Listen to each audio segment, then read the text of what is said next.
Hey guys, in this video I'm going to talk you through the solutions to the Cambridge Maths IGCSE that took place in May 2021. The questions that I've used are from paper 2, so they're all extended questions. In question 1, it says the probability that Jane wins a game is 7/10. Find the probability that Jane does not win the game. So since the sum of probabilities is always equal to 1, to work out the probability that she doesn't win a game, you need to subtract this probability from the number 1. So 1 minus 7/10 is equal to 3/10. Okay, so that's the answer to part A.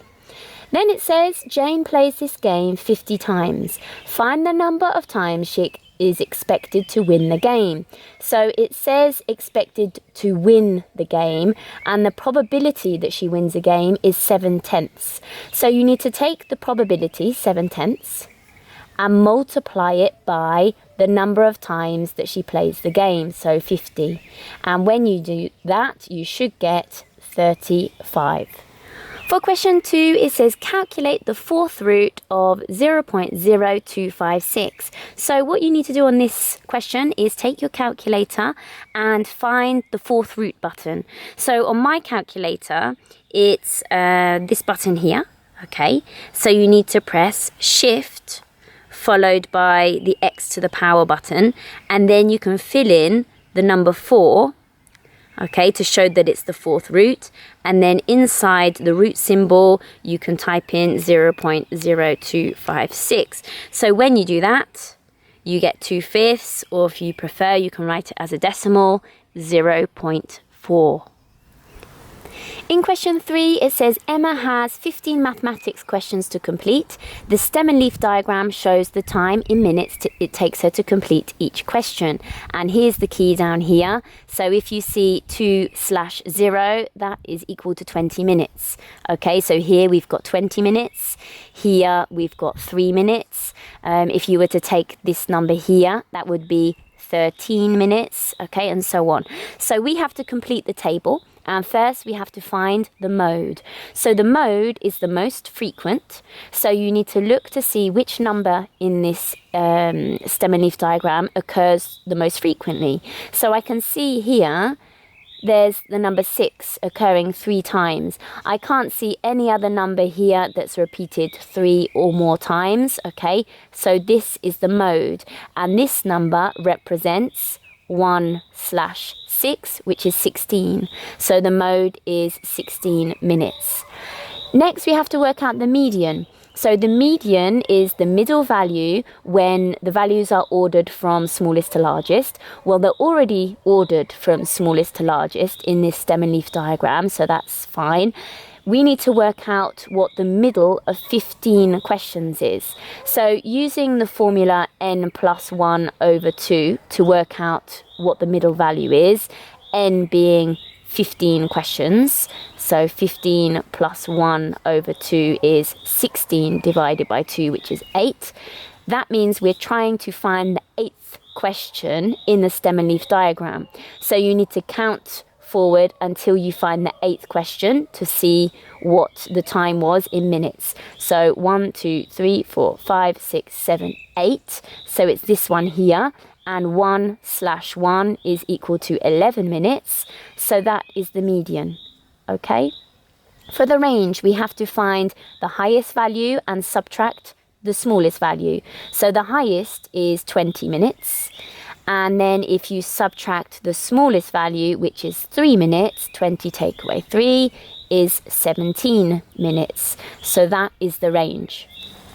For question 4, it says write down an expression for the range of k consecutive integers. So integers are whole numbers, and consecutive means numbers that follow each other. For example, 2, 3, 4, and 5, or 7, 8, and 9. Okay, these are consecutive integers. So if we're working out the range, remember to find the range you have to find the highest value and subtract the lowest value. So if I was looking at these numbers here, I would do 5 take away 2, so the range would be 3. If I was looking at these consecutive integers, I would do 9 take away 7, which is 2. Okay. Can you notice how the range is always the number of values that there are here minus 1. Here there are four values, and if you take away 1, you're left with 3. Here there are 3 values. If you take away 1, you're left with 2. So to work out an expression for the range of k consecutive integers, well, k integers means there are k numbers altogether, and to find the range, you would subtract 1. In question 5, it says Henrik draws this scatter diagram. Put a ring around the one correct statement about this scatter diagram. So the first statement says it shows no correlation. Next we have it is not possible to tell if there's a correlation as there are not enough points. Then there's negative correlation or positive correlation. Well, since the points are slanting this way, okay, so as one variable increases, the other one is decreasing, we know there's a negative correlation. Okay, so that's the answer to part A. In part B, it says each of the 4 scatter diagrams shows the same set of data. A line has been drawn on each diagram. Okay, so here's diagram A, B, C, and D, and here are the lines that they're talking about. Complete the statement. The line in diagram something is the most appropriate line of best fit. Okay, so the line of best fit is meant to follow the trend of points, okay, on the scatter diagram. So you can see this one, okay, doesn't follow the line of points at all. So it's definitely not diagram B. If you look at this line of best fit, well, it falls underneath all the points. So again, it doesn't really follow the points very closely. If you look at diagram A, you've got the majority of the points above the line and only 2 below the line. So the answer for this one should be diagram C, okay? It follows the line of points on the scatter diagram the most closely, and you have roughly the same number of points above the line as below the line, okay? So that is the most appropriate line of best fit. In question 6, it says a rhombus has side length 6.5 centimeters. The rhombus can be constructed by drawing 2 triangles. Using a ruler and compasses only, construct the rhombus. Leave in your construction arcs. One diagonal of the rhombus has been drawn for you. Okay, so a rhombus is a 4-sided shape with all 4 sides equal in length. Okay, it's a bit like a wonky square. So what you need to do is take your compass and a ruler and make sure that the tip of your pencil and the tip of the compass have a distance of 6.5 centimeters between them. Okay, then you need to take your compass point and place it on one end of this line that's been drawn and draw a nice big arc above that line and then one below. Then switch ends, making sure this distance remains the same, so 6.5 centimeters. Place your point on the other end of the line and do the same thing. Okay, draw 2 arcs, one above the line, one below the line, making sure the arcs cross over with what you drew previously. And then you can join up where the arcs cross each other with the ends of the line that was drawn in the first place. Okay, so there's the first 2 lines and then underneath. Okay, so there's a rhombus, okay, a 4-sided shape. All 4 sides are equal in length and the opposite angles should also be equal to each other. Okay, so that's a rhombus. In question 7, it says complete these statements. The reciprocal of 0.2 is something. So to work out the reciprocal, you just need to take this number and do 1 divided by that number. Okay, so if you calculate 1 divided by 0.2, you should get 5. Okay, so that is the reciprocal of 0.2. A good check you can do to see if you've done it correctly, whenever you multiply a number by its reciprocal, you should always get 1. Okay, so 0.2 multiplied by 5 is 1, so we know we've done it correctly. For the second part of A, it says a prime number between 90 and 100 is something. So let's just consider the numbers from 90 to 100. Okay, remember a prime number only has 2 factors, 1 and itself.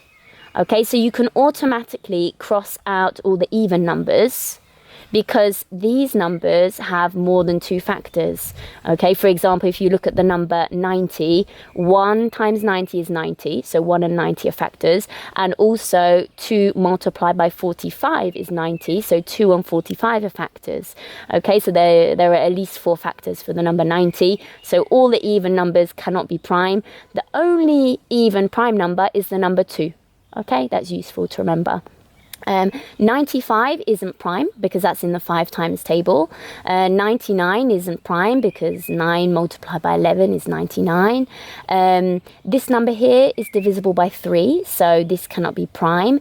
And then I'm left with 2 numbers that could possibly be prime, but I should just do a little check just to see if this is divisible by any other numbers. I don't recognize it from any obvious times tables, but it's always good to check. I know it's not divisible by 2, 3, 4 or 5. Let's see if it's divisible by 6. No, it's not. Okay, 91 divided by 7 is equal to 13, which means 7 multiplied by 13 is equal to 91. So 7 and 13 are factors, as well as 1 and 91. So this isn't prime either.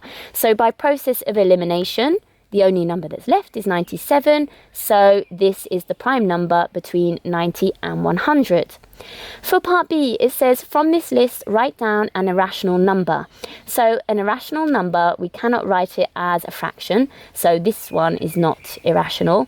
I can write the number 8 as 8 over 1, so this is not an irrational number. The square root of 9 is equal to 3, which is the same as 3 over 1, so this is not irrational. And 0.6, well, maybe you know this just off the top of your head. 6 is the same as 0.6 is the same as 3/5. Okay, if you're not sure, you can put this in your calculator. 0.6, press the equal button, and see it actually writes it as a fraction for you. So this one is not irrational. Now, if you put root 7 in the calculator, see how it doesn't write it as a fraction. This is an irrational number. A good way of remembering what the irrational number is what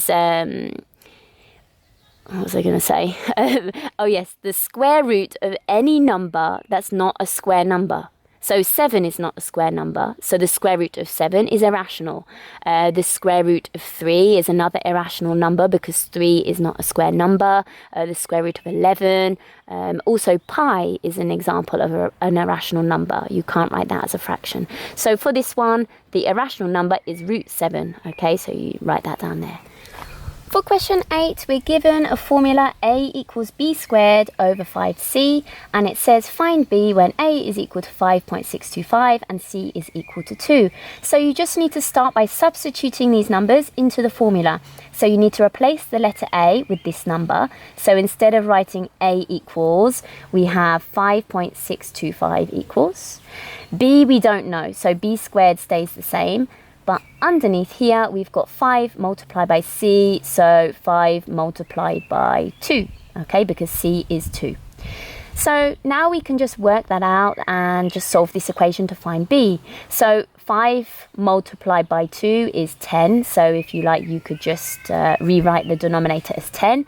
And then if we're solving this equation to work out b, we need to multiply both sides of the equation by 10. So when I multiply this by 10, this just cancels. And if I multiply the left-hand side of the equation by 10, I get 56.25. Okay, remember we've still got b squared. Then the opposite of squaring is square rooting. So you need to square root the left-hand side of the equation. If you square root b squared, you're just left with b, which is what we're trying to work out. And then you can just put that in the calculator, the square root of 56.25, which is 7.5. Okay, so that's the value of b. In question 9, it says, without using a calculator, work out 2/3 divided by 1 3/7. So you must show all your working and give your answer as a fraction in its simplest form. So what I would do first is I would change this mixed number into an improper fraction. So it becomes 2/3 divided by 10 over 7. Okay, so to work this out, I just found the numerator 10 by doing 1 times 7 plus 3, which is 10, and the denominator 7 stays the same.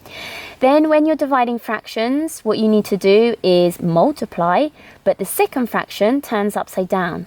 Okay, so it becomes 7/10 instead. Then you can just multiply the numerators. So 2 multiplied by 7 is 14. And then the denominators, 3 multiplied by 10 is 30. Making sure you simplify, okay, because we have to write it in its simplest form. So I can see there's a common factor here in 14 and 30. I can divide both of these numbers by 2. So 14 divided by 2 is 7. And 30 divided by 2 is 15, okay? And we can't simplify this fraction any further, okay? There isn't a common factor, so that is the answer. And remember, you have to show all you're working out to get full marks. For question 10, part A, it says, write this number in standard form. So when you write a number in standard form, remember the first part has to be a number written between 1 and 10.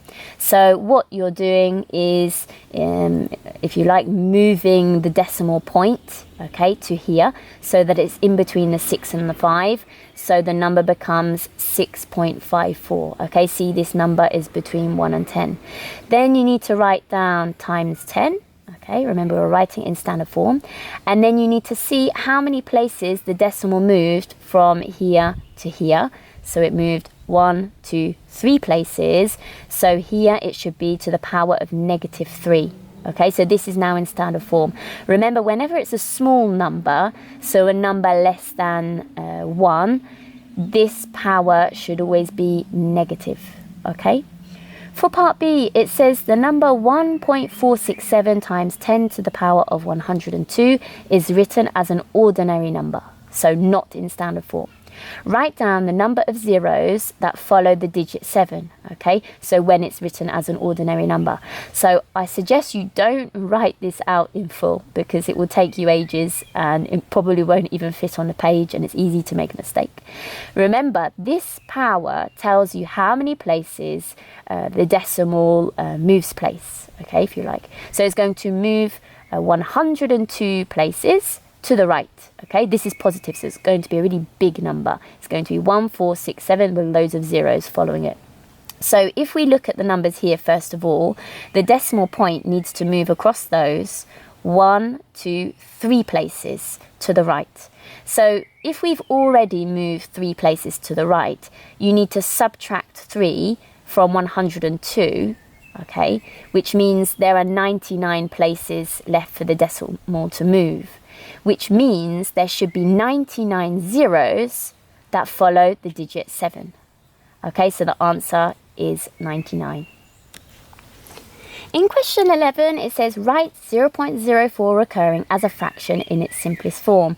So remember, 0.04 recurring would look like this, okay? So it means 0.040404 and so on, okay? These numbers repeat each time. I would start by writing down this number equal to x. Okay, so x is equal to 0.04 recurring. And then work out what 100x is equal to. And I'll show you why in a moment. Okay, so if you multiply both sides of this by 100, this decimal place is going to move 2 places to the right. So you'd be left with 4.04 recurring. Now, the reason I worked out 100x is because I want to have 2 numbers here that have exactly the same thing after the decimal point, so that I can then subtract these equations from each other and cancel out the recurring decimal. So I'm going to do 100x minus the equation above. Okay, so 100x take away x is equal to 99x. Okay, and then if I do this number minus the number above, well, these are going to cancel each other out, and 4 take away 0 is just 4. Then it's just a nice easy equation here that we have to rearrange to solve to find x. I need to divide both sides of the equation by 99. So x is equal to 4 over 99. And this is a fraction that we can't simplify, okay? So this is the recurrent decimal as a fraction in its simplest form. In question 12, it says that the universal set consists of integers greater than the number 2. A consists of prime numbers, B consists of odd numbers, and C consists of square numbers. In part 1, we have to describe the type of numbers in the set B dash intersection C. So integers greater than 2, they're just whole numbers. So greater than 2 starts at 3, so 3, 4, 5, 6, 7, 8, 9, and so on. Prime numbers, we talked about those earlier. They're numbers that only have 2 factors, 1 and itself. The first prime number is 2, but because the integers have to be greater than 2, the first prime number in set A would be 3. The next prime number would be 5, followed by 7, 8, 9, 10, 11, 13, and so on. Okay, so they're prime numbers. Odd numbers greater than 2 would be 3, 5, 7, 9, 11, and so on. Okay, and square numbers, well, 1 squared is 1, but that's not greater than 2. 2 squared is 4, 3 squared is 9, 4 squared is 16, 5 squared is 25, and so on. Okay, so that's what the numbers are looking like in the sets. So when it says describe the type of numbers in B dash intersection C, well, B with the dash means the complement of B. So the opposite of an odd number would be even. Okay, so even numbers. And then if we look at set C, well, these are square numbers. So if we have to describe the type of numbers in this set, you would say they would be even square numbers. In part 2, it says complete the set labels on the Venn diagram. Okay, so the set labels are just A, B, and C, so you need to decide where to write these letters on the dotted lines, which I've actually just filled in, but now I'm going to explain why they're like they are. So if we look at set A and the prime numbers, okay, in this question, all of the prime numbers are odd. The only even prime number is the number 2, and since it says the integers must be greater than 2, we know all the prime numbers in this question are odd, which means this set A, the prime numbers, lie within set B, because set B is odd numbers, okay? So that's why this little circle here, set A, is within set B, which is odd numbers, which means the final set here, set C, consists of the square numbers, which makes sense because B and C overlap, because odd numbers and square numbers can intersect. See here, we've got odd square numbers such as 9 and 25, so if you were to write the numbers here, they would go on the intersection. In part B, it says shade the region D dash union, and then in brackets we've got E intersection F, but we want the complement of that, okay? So because this is union, you can start shading straight away when we look at the first part, okay? These two statements don't have to agree with each other at the same time, okay, because it's union. So we can automatically shade the complement of D. That just means everything outside of circle D. So I'm going to do that first. So everything outside circle D would look like that. Okay, so next, if I look at E intersection F, which is inside the brackets here, that would be this part here, okay, the overlap of circle E and F.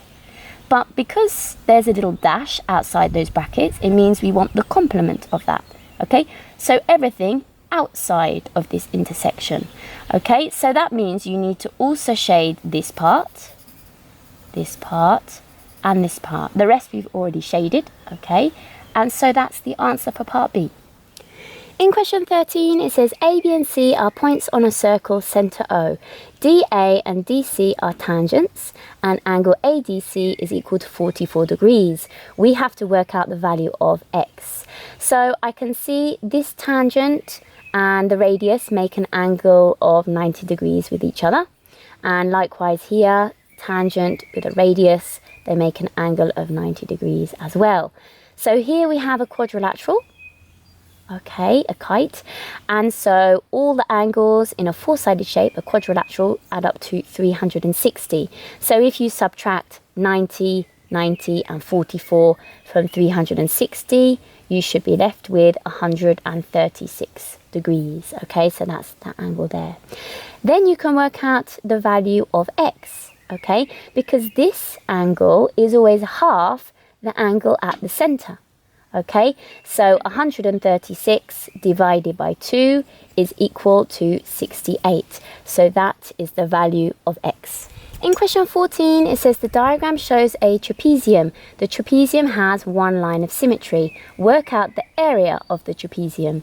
So to work out the area of a trapezium, you have to add the parallel sides, and I'm going to call them A and B. Then you have to times by the height and divide everything by 2. So if we look at this trapezium here, we have one of the parallel sides, but we don't know the length of this one, and we know the height. So we need to work out the length of this parallel line here. So I'm going to call this x. So to work out the length of this line, I'm going to look at finding the base of this triangle first. Okay, and then once I've worked out the base of this triangle, I can assume that I've also worked out the length of this base, okay, because it says the trapezium has one line of symmetry, so here, and it means that this length is the same as this one, okay, and this angle 62 is the same as this one. So it's the same triangle, okay? It's congruent. So if you work out the base of this one, it should be equal to this one. And then you know this length here is just 15.4, okay? So once we've worked out the entire length, we can work out the area of the trapezium. So let's just look at this right angle triangle here. I want to work out this length here, which is adjacent to the angle 62. And here we have the opposite side, which is 18.2. So if we're using opposite and adjacent, we need to use SOHCAHTOA, so tan, TOA. And so tan 62 is equal to the opposite, which is 18.2, over the adjacent, which we're trying to work out. So if I solve this equation to work out the value of A, I need to do 18.2 divided by tan 62. Okay, so if I put that into the calculator, I get 9.5707 and so on. Oops, I just realised I did a mistake there. I forgot the 0.2, so that is wrong. It should be 9.677 and so on. So we've worked out the length here, the base length of this triangle. And so this one is also 9.677. Okay, so now we have the base length of the entire trapezium. Okay, so let's just add those values together. So we have 15.4, this part, plus 2 lots of the answer that we just worked out, 9.677. Oh, and that gives us 34.754 and so on. Okay, so that is the length of this parallel side in the trapezium. Now we can work out the area. Okay, remember you need to add the parallel sides together. So 15.4 plus the answer that we worked out here, 34.754 and so on. Then you need to multiply that by the height of the trapezium, which is 18.2. And then divide everything by 2. Okay, so let's do that. So we've got 15.4 plus the other parallel side times by the height, divide everything by 2, and the answer is 456.403. And in this exam, we need to make sure we round answers like this to 3 significant figures. So 1, 2, 3, the 4 doesn't round the 6 up. So the final answer is 456 centimeters squared.